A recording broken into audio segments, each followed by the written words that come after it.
Hi friends, one more short వీడియోతో మీ ముందుకు వచ్చేసింది మీ శ్రావణి.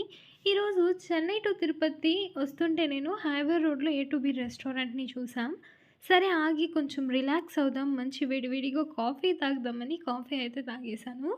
చాలా టేస్టీగా అనిపించింది నాకు కాఫీ.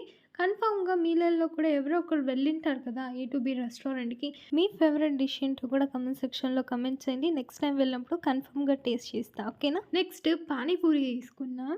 చాలా టేస్టీగా అనిపించింది. పానీపూరికొచ్చేసి 2 మసాలా లిక్విడ్స్ ఇచ్చారు వాళ్ళు. ఒకటి గ్రీన్ చట్నీ పానీ, ఇంకొకటొచ్చేసి స్వీట్ పానీ అనమాట. గ్రీన్ చట్నీ పానీ అయితే చాలా అంటే చాలా టేస్టీగా ఉంది. ఇంకొకటి స్వీట్‌గా ఉంది కాబట్టి నాకు అంతగా నచ్చలేదు. సో, మీరు ట్రై చేసుంటే మీకు పానీపూరి ఇష్టమా లేదా ఎక్కడన్నది కామెంట్ సెక్షన్‌లో కామెంట్ చేయండి. ఫుల్లుగా ఈవినింగ్ ఇప్పుడు జస్ట్ 6 మాత్రమే అయింది.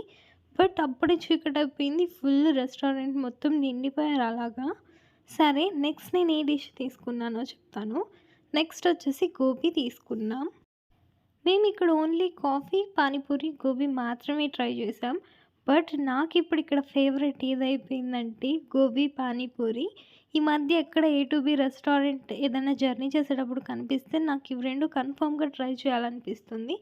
గోబీ మీద మంచిగా ఏదో మసాలా వేసి ఆనియన్స్ పెట్టించారు. చాలా టేస్టీగా ఉంది.